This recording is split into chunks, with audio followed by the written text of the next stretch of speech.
What up, bro? We gotta jump into this before I fucking choke or cough or something again. So fuck, man. Hey, real quick, Blackout. I finally got some swag in. Oh, finally came. Why haven't come yet? This is the thing. It's actually very good because I know you see some shit. I've seen it too. You see it on, you're like, oh, bro, this is probably some bullshit. But so I ordered a bunch of stuff. John sent me some stuff, which was very good. And I'm drinking the cold brew, but I got to be honest with you. I'm going to drink this. They have a blueberry crumble. I got to tell you something, bro. I mean, I usually don't go for the flavored coffee, but it's fucking amazing. So shout out to John. Shout out to Blackout Coffee. Veteran owned, roasted in the U.S. But the biggest thing is huge supporter of the U.S. military and law enforcement. And, just it's crazy when you email somebody and the actual owner will respond to you and say, hey, let me listen to your stuff. Likes the mission of the podcast. Well, the network, Street Tales Network. So Street Tales and also 56. And hopefully we'll have a couple more shows coming on. So much appreciation. Got to get your swag, bro. Come on now. Yeah, I've ordered it. It's coming. I'm excited about the crumble flavor. Now, could you just throw blueberry it in crumble, ice? bro? Could you just throw it in ice? There we go. Yeah, absolutely. No, 100%. Yeah. That's all I need. Well, they also have hot chocolate. They have tea, which, Mo was happy about because she loves her tea. Mm-hmm. And actually, dude, the gear, that was the other thing. Because sometimes, you get gear from a place or whatever. And I've even made some shirts that were like not the best, kind of, almost like a burlap sack, chafe your nipples up. But this is like that soft shirt material. And I'm a big dude, and I think it fits pretty good. So anyway, shout out Blackout Coffee. Shout out, John. Appreciate you. Bro, you know what? Actually, see, you know what? We need to have a Blackout Coffee tasting, like with bourbons or whatever. As a little mixer. Bro, little blueberry crumble with some bourbon, or actually, I don't even know what to call it. You can tell it Blackout Coffee espresso martini. Let's go. Bro, I don't know. We're just gonna be fucking around. It's like, it's like when food spots or whatever, they're like, hey, show me what you can make with this food item. But we'll be like, what drinks can we make with some Blackout Coffee? Fucking love it. This a little Blackout espresso martini. Fucking love it. Hey, well, we would be remiss. Father's Day just passed. Happy Father's Day to you, brother. Happy Father's Day to you. Happy children. That's your wear up. You got it. Don't put that voodoo on me. But so I'm working. I didn't tell you this. So I'm working the other night on Father's Day. I'm just doing a couple traffic stops. I pull this car over from me. It didn't have the lights on. It happens. Right, no big deal. And the guy happens to be a police officer. He's with his wife. He's with his family. We're coming from Father's Day dinner, whatever. We got your lights back on. So I was like, hey man, knows the whole, whatever. And I was like, I don't even need that. It is what it is. I just trying to say, hey, your lights on, no big deal. And so like, oh no, I appreciate that. I'll be safe. The whole exchange, be safe. Whatever. And then the wife leans forward. She's like, oh, also don't forget Happy Father's Day. And I was like, I got no kids. She's like, oh, my bad. I want to put that. I want to put that on you then. That juice on me, bro. You trying to find me, bro. I'm not opposed to it. Like not for lack of trying, lack of practice. But a lack of practice. There you go. You don't want nothing wrong to be wrong. Nothing to be up with the swimmers, bro. Exactly, right? Happy Father's Day, bro. You're a great father and a great example of a dad. But the kids, I tell you this all the time, kids turn out great. They're very. The more I'm around other people's kids or just kids in general, I'm just like, yeah, parenting is not it's not something I feel like everybody's good at. So kudos to you for being a great dad because they turned out great. So far so good, man. I got one son, Marine, and not just for being a Marine, but very proud of that. But he's also turning into a good man. He's doing his own thing.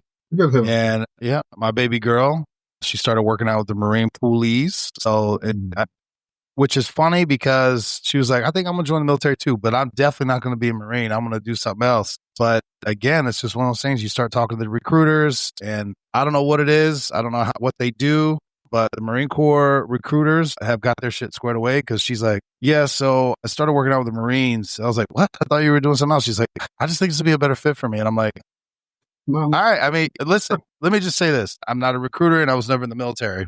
I do regret it at this point, but I'm an old man now. What I told both my kids, I said, look, and listen, even if they didn't join the military, I was like, you got to have a plan. But the world is not getting any safer. And there's a confidence that you have when knowing you know how to defend yourself or handle yourself in a situation. I'm like, if you're going to go for it, go big. Marines, look, I feel like I can joke a little bit about the Marines. Both my parents are Marines, my brother's a Marine, my son's a Marine. Adam, who's another co-host on Street Tales, Marine, Lieutenant Colonel. So I have, I'm drawn to the Marine lifestyle. I get it. And I love talking to those fuckers. A lot of them are batshit crazy. But you can say what you want. They all very confident and they can handle themselves. Like I would go, you'd be like, we could walk down the street together and I feel like you got my back. I can't say that. All of the Marines that I've been around that I do associate with, I'm never questioning their abilities, like you said, to handle themselves. And two, I'm never questioning their enthusiasm when it's time to handle business. So I will give them. Yeah, no, absolutely, man. Mm-hmm. Absolutely, bro. So didn't mean to make this a Marine Corps ad, but there you go. Cool. Shout out to the Marine Corps. Shout out to the Marine Corps. Yeah, it wasn't their birthday. It was the Army birthday. Never mind. Wasn't it their birthday? No. Yeah. The Army's birthday / Trump's birthday. Bro, everybody's going to get fired up, bro. Fired up, bro. I love it. I love it. Well, let's see what we're talking about. So another thing we were talking about this earlier. And I've noticed, I guess it just depends on the day or how feeling is like. But what's your go-to music while driving? Well, I guess 2 categories: go-to driving, working, not working. So I know we kind of talked about a little bit before we started recording, and I've been thinking because it really just depends, bro. I get in these moods. I don't know if it's weather dependent. I don't know what it is, but it's either going to be like I like driving wise. I like driving to old school hip hop, not necessarily the new stuff.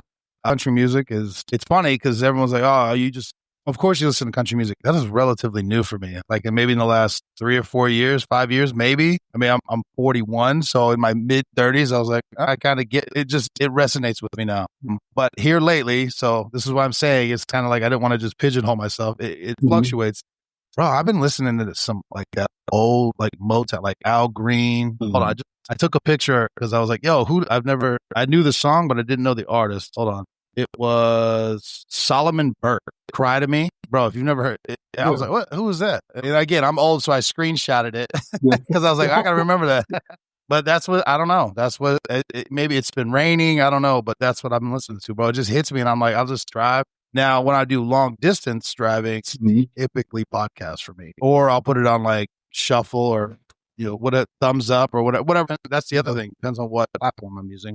Dude, I could have anything from hardcore drill rap, praise and worship music. I mean, it runs the gamut, bro. But right now, currently, as of today, I don't even know. Do you call that Motown? I don't even know what that is, but whatever. Yeah, if it's not that, I guess they would call it technically oldies.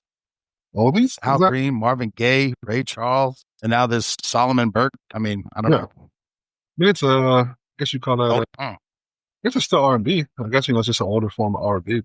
Yeah, I don't know. Now, difference is when I'm working out, it's not the question you asked me, but when I'm working out, it's either hardcore rap or like, I don't even want to say heavy metal, but like Metallica, shit like that. Something got some juice to it, some energy. While I'm doing my 10-pound. I didn't even think to throw in the working out thing, but I think my leisurely, I'm just like, leisurely drive or whatever, it's probably going to be some R&B. R&B is probably my go-to in most cases. It's weird, though, because when I'm working, that's like the only time I really listen to like rap music per se. Is when I'm like working. It's kind of weird. It's like really, yeah, it's kind of strange. That ain't true, bro. In the fucking gym, you bump that shit. Well, yeah, no, but I was just about to say when I'm working out, depending if I need some juice, it's pretty.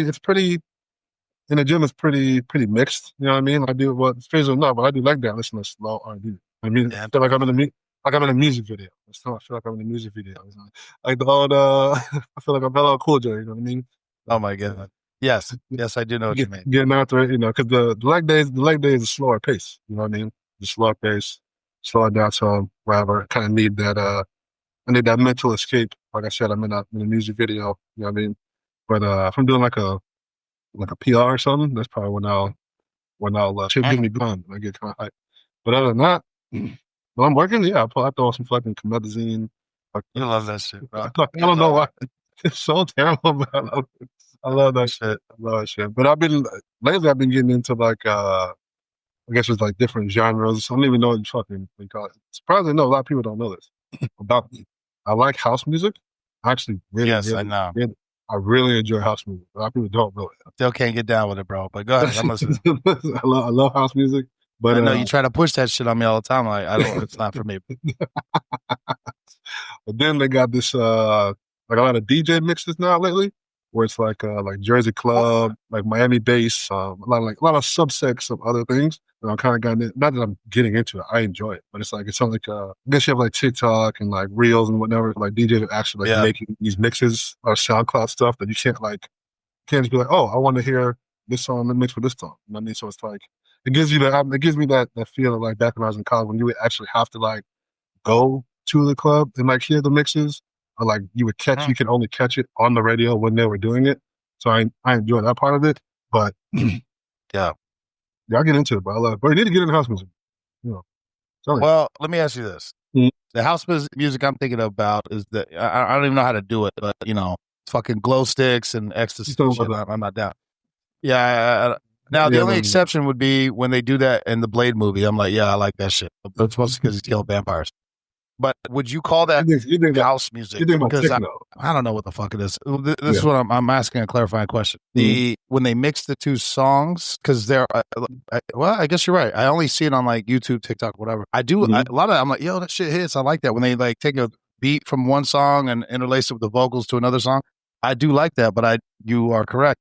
There's not like a channel I can go to listen to that type of stuff. Now, is that house music? Because I can get down with that. Yeah, some of that stuff is house. I like that. Yeah, I'll send you one. I just stumbled upon it today. It's house music, but it's a little bit more upbeat. It's more, like I said, it's more. House is still pretty broad, but it's still kind of a definite distinction from like what you're describing. I'm familiar with like techno.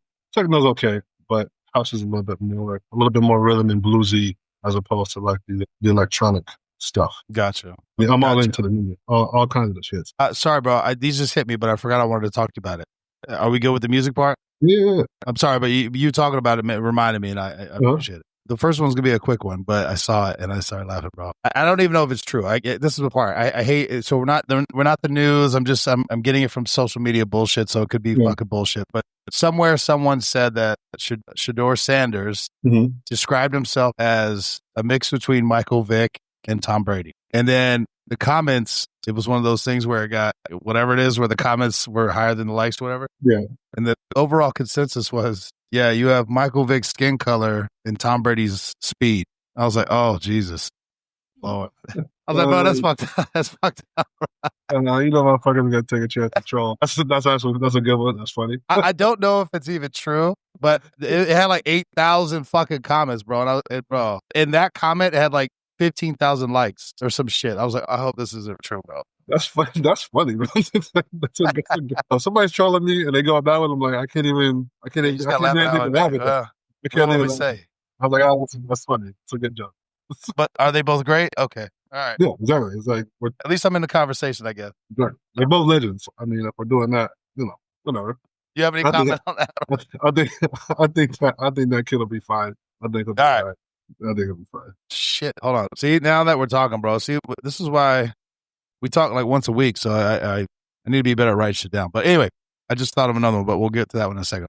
The other one was a bunch of directors like Martin Scorsese, like Quentin Tarantino, a bunch of directors, and a lot of some well-known, some not as known actors. But they are basically the consensus is Marvel movies are not cinema. He goes, because there's no depth to the character. Cinema is not one-liners and CGI. He goes, I'm not saying it's not entertainment, but that's not cinema. The Martin Scorsese went on to elaborate a little bit more in depth. He was just like, the movies that I make are made for you to go watch on a big screen. And he's like, there's a feeling. I want you to have a feeling. He goes, being able to make a movie on a computer and throw it up on a screen, that's not what I got into directing. Okay. It could be entertainment. I'm not going to go to the level and say that that's hate. I think it may rise to the level of... It didn't feel like hate. It was more like just trying to... maybe. Yeah, I don't want to make it rise to the level of being a hater, but I think you can definitely tell the difference in eras and in not coming along with the technology, right? Because I'm sure there are instances where he would have a vision of something, right? like, oh man, I have a vision of this, this, and this, but probably wasn't able to do it because the technology didn't exist in order to put that visually on the screen. So whatever medium that you're using, I think it still all comes down to being able to write a good screenplay and a good story, and tell a good story. I don't think it has anything to do with there's a plenty, bro. For example, there's a lot of things that like cartoons or animated shit that has great story. For example, Blue Eye Samurai. Oh, great. Well, let me ask you this, though. Sticking with the Marvel, do you think it's writing when all you're doing is taking, I don't know, when the first comic came out, 80 years of literature and converting that into a movie? Like, the people who are directing this didn't create these characters. They were established. Yes, because their storyline, their plot line, all that shit. Yeah, you still have to make a good cohesive story. A lot of I read comic books growing up, so a lot of these storylines, I know that they're not what they're doing in the Marvel Cinematic Universe and the DCEU is not all just taking this from this one specific book, making it in the computer, putting it on screen. It's not 100% what's happening. There's some changing of storylines and melding of some things. But you still, even if you do that, right, you still have, and again, a lot of these comic book stories come from older tales anyway. So it's not like, so it's not like these are the comic books are the original stories, you know what I mean? But like they're taking something, reimagining it, writing something completely different, making it their own, doing whatever. If you tell a shit story, it's still going to be a shit story no matter what the character is. But for example, the fucking that Madam Web movie was trash. Shout out original Green Lantern. Absolute garbage. Absolute garbage. Absolute garbage. Bro. Terrible. Fucking horrible, right? Some of the Fantastic Four movies, horrible, right? And those are beloved characters. That pained me, dude. Yeah, I love that. That was my shit. These are beloved characters. It's almost like, if the writing just doesn't matter, how can you have a bad movie when the shit is a popular comic book? With the writing doesn't matter. Made a valid point, bro. And listen, they get all of my money every time they release a movie because I'm always going to go see it. And even if it's bad, I'll still bitch that it was bad, but I still watch the whole thing from beginning. I still watch the whole thing. It's like, because I love the character. You know what I mean? So I was like, I'm already sold in the character. And if it pops up on TV, I'm going to watch it again and be like, damn, this movie's bad. Yeah, this shit's watching it. Very true, bro. Very funny. It's terrible. It's horrible. You know what I mean? But, no, you make a valid point, sir. You make a valid point. You still got good shit. For example, you know what? I'll run the topic. I was watching a thing the other day, and they were talking about who has a great character arc. Now, I think this comes from good writing over time. So what fictional character comes to mind? Think about a good character arc over time. And to me, the first thing I thought of was Vegeta from Dragon. Yeah. Who starts off as like, he's the villain of the thing. He's an asshole, blah, blah, blah. Over time, he's going to be almost like, you know what? Well, he's always an asshole, but yeah. He's always an asshole, but he is him. But his character arc over time has definitely adjusted. And I'm like, see, that's good writing over time. It's a great character. It's still an iconic meme. I still do that shit all the time. Whatever's going to come. When what's his face smacks his woman, bro, and he rages, bro. Shit. Well, that's how he's supposed to be, man. Yeah, fuck that. I'm gone. Fuck all that shit. Run it, bro. Yeah, I'm trying to think of anything else like that. I can't think of anything quite like that description you're making. But see, I would say Marvel Cinematic Universe. That's it. Black Widow. Yeah. Black Widow. She doesn't hit me the same as like what you just described, Vegeta said. Yeah. But like I think when they tapped into the multiverse, that's when shit really popped off because the good Superman, evil Superman, Superman Prime, and all that shit. Like Superman, his arc, and then I do feel like it was a cheat to Hulk, Red Hulk, Gray Hulk, and all this other shit, but I still like that shit. I'm sorry, I'm rifling through my brain because that's a very good point, bro. That's a good point you made. I like that shit. All right, we're just kind of jumping around, but June is Men's Mental Health Awareness Month. Yeah, it is. So what does that mean to you?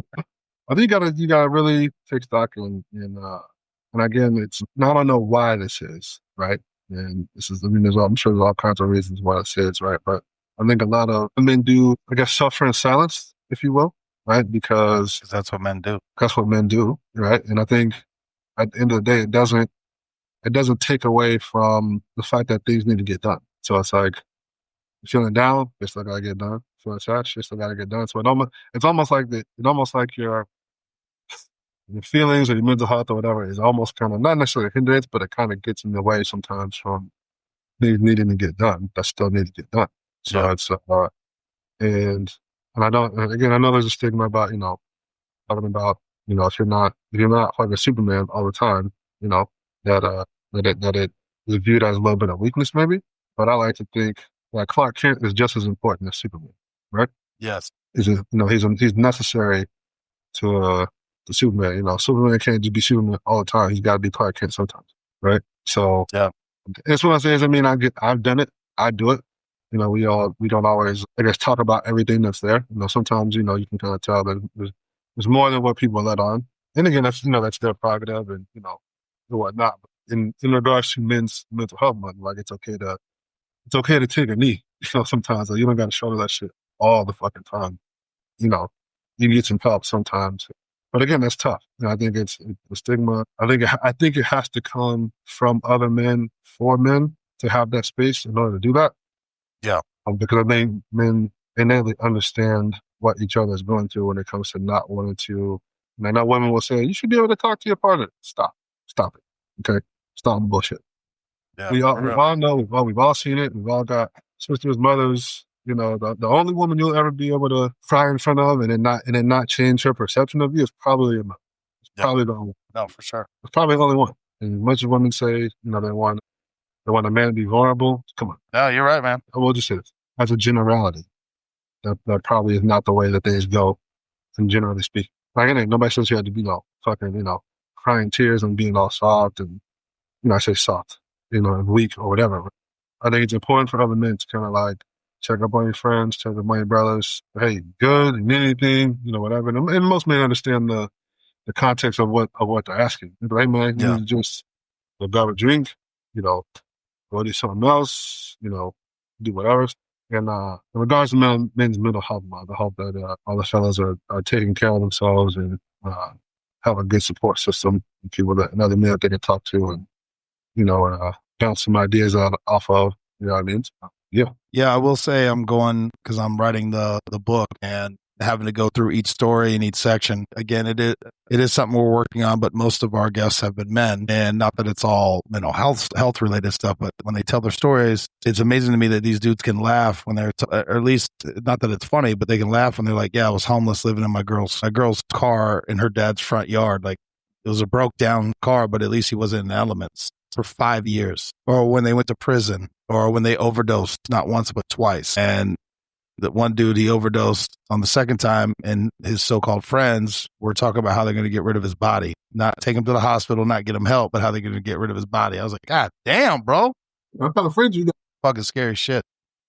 Or talking to some of the military guys and seeing their friends get blown up or whatever, and how they could still have, but they're like, yeah, but they come back from all that and they're like, yeah, I got to go to work. I got to get it right. I got kids. I got a wife. I got whatever it is, right? Yeah. It's almost like they got to put, not that you should dwell on it. And again, I'm not a mental health professional, but they got to move on, right? You kind of have to say, yeah, that sucked. That was bad. And now I'm here today. Okay, here I am. Yeah. That's very true, bro. Again, it's not, like I said, it's not that the shit don't matter. It kind of doesn't. And again, I think this kind of comes back to, I think we've all kind of learned this as men in our society. I think that's kind of why the socialization of men in our society and the socialization of women in our society, right, generally speaking, is a different experience. I can't remember who said it. I've heard multiple people say this, right? But men generally are not seen or valuable until they're able to do something or produce something, right? So you don't really have time to have you don't socialize with the woe is me thing, because that doesn't help your current situation. Yeah. It doesn't do anything for you, right? And if you do that, you're ultimately viewed as weaker amongst your peers and other by doing it. Not wrong, bro. Well, like I said, I'm not saying that's right or wrong. I'm saying that's just the nature of, the biology, the socialization, whatever. But that's kind of like, yeah, where it's at. Oh, for sure. Sometimes, like, man, we don't want to hear that shit. Like, we've all like in the locker room. It's like, oh man, my hamstring hurts, my thing hurts, or this hurts. I'm sore about. Hey man, don't nobody want to hear that shit. You don't want to hear it. Shut up, bro. My shit hurt too. I'm hurting too. I'm hurting too. I don't want to hear that shit. We got to get out there. We got to, do whatever. We got to take care of what we need to take care of, so we can, we can all progress forward. So it is it's a less soft experience. But again, like I said, not as empathetic. Yeah, exactly. To my brothers, keep your head up, check in, take note of where you're at, write down in your journal, my suggestion for other men, I would definitely say therapy for sure. But I say don't be avoidant of your feelings and the shit you're going through. Acknowledge it. Acknowledge that it's there. And try to make adjustments that you need to take care of it. Whether that be in silence, that's up to you. But it doesn't have to be that way. Yeah. But I would say definitely sure. don't avoid your feelings and emotions. I say the quickest way to make adjustments is just to turn around and face it. You know what I mean? So whatever to our brothers who got shit going on, try to face it head on. It's usually the quickest way. Yep. And the most effective way, just to turn around and handle it. No, for sure. To my brothers, Absolutely.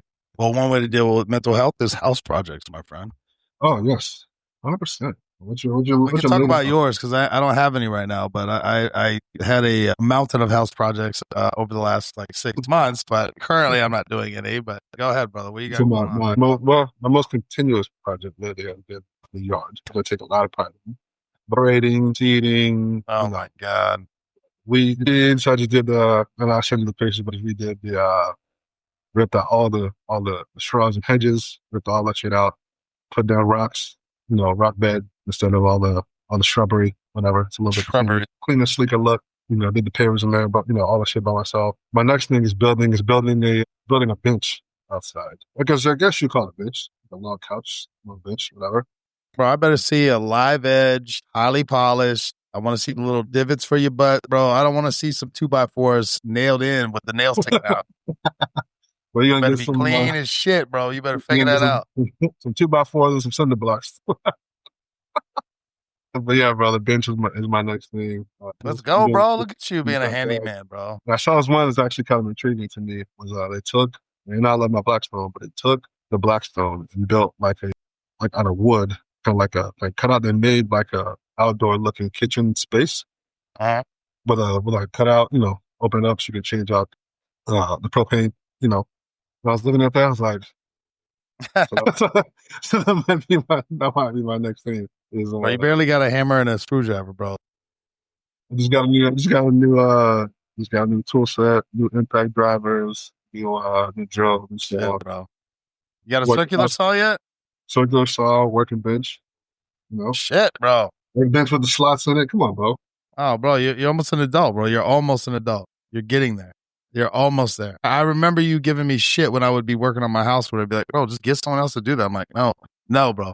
It'd be like you trying to find someone to build your bench for you. But you would give me shit because I was working on my house where you'd be like, yo, just get someone to pay for that shit. I'm like, bro, one, no. Two, in your situation, who are you going to call to be like, hey, can you build me a bench? Nobody's going to do that, bro.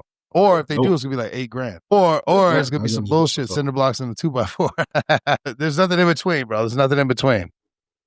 Are you looking at these benches at like Costco and fucking all these other places? You're like $800 for this shitty ass wicker bench? Oh, get the fuck out of here! I'll make my own shit. It can't be done. I did make some Adirondack chairs that would hold. Well, it would hold 3 of me, but still, whatever. I fucking love that thing. I rather just make it. So, yeah, I feel more accomplished and more like a man. And just so you know, you can Google plans. They will give you free diagrams on how to build shit. I did laugh because, anyway, whatever. I love when people ask me, like, I love when people are like, well, how do I do that? I'm like, well, let me see. I'm going to use my cell phone and I'm going to Google, how do I do this? Oh, look, there's 78 videos on how to do this question you just asked. My children I'm like, your phone has more than just TikTok and Instagram on it. You do realize that, right?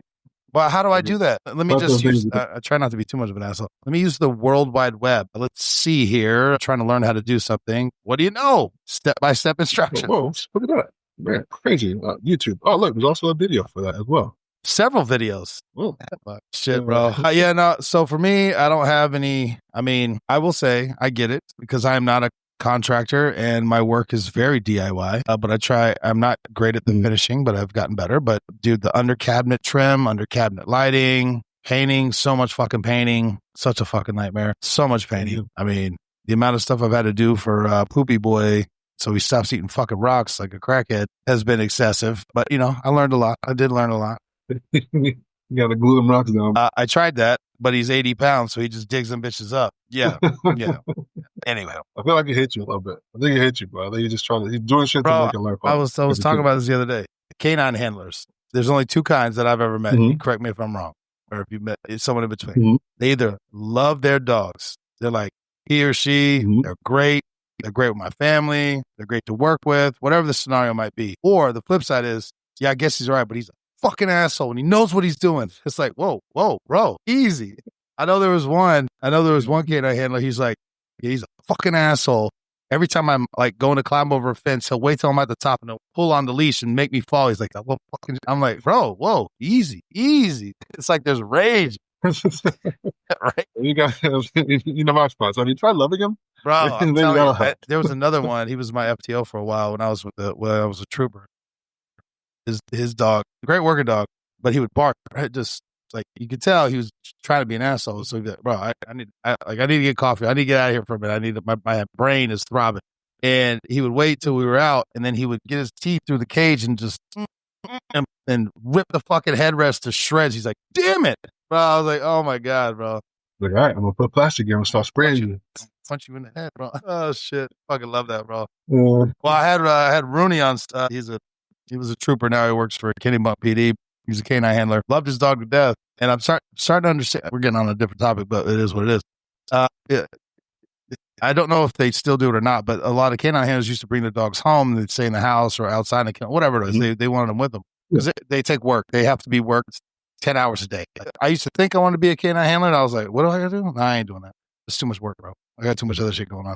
But anyway, I don't know if they do it anymore, but I used to think, man, what kind of monster are you that you would leave your dog, your working dog, at a kennel facility or whatever? I was like, bro, that's your dog. Oh my God, that's crazy. He's like, no, fuck that. He has a kennel for his outside now, but his original dog bit the fucking, it was like, because they're always challenging you, bit the fucking shit out of him so bad, took a chunk out of his like wrist, got infected. I mean, he goes, and he's just sitting there like, he's like, I'm fucking bleeding out. I had to go to the hospital. Like, I'm going to die. And he goes, he didn't give two shits. And I mean, I've heard some other stories. And these are, canines are pretty much treated in law enforcement. They're treated like officers, right? People. And I mean, I've had people that I know where they're working canine bit their kid's face. Because again, these are not little loving puppies and little floppy dogs. They are there to bite the shit out of you, and they want to work all the time. And if you get in their way, they will hurt you. That's what and then when I was working on the Secret Service side, I met military ones that had the titanium teeth so they could bite through flak vest, bro, and jump out of planes. And I'm like, God damn. So anyway. Then you got your crosshair pointers. We have some of those that are EOD dogs. They're just the nicest looking, just the nice little, I think the hound dogs are like that. I love hound dogs, bro. The bloodhounds. Yeah, they're just there, bro. But again, those guys would be like, you better be ready. He gets on the trail. You might be going 20 miles. I'm like, damn. You'll be going 20 miles. Because once he's on it, he's not going to stop till he finds it. I'm like, oh. Once again, shout out canine handlers. Love them. Canines, some of the hardest working animals out there. But yeah, no, thank you. Appreciate what you do, but I don't want to be the one. I'm not the one going through swamps, getting ticks, bit by snakes. Just fuck all that, bro. All right, bro. That was a weird way to end it, but that's how we're going to end it. All right, bro.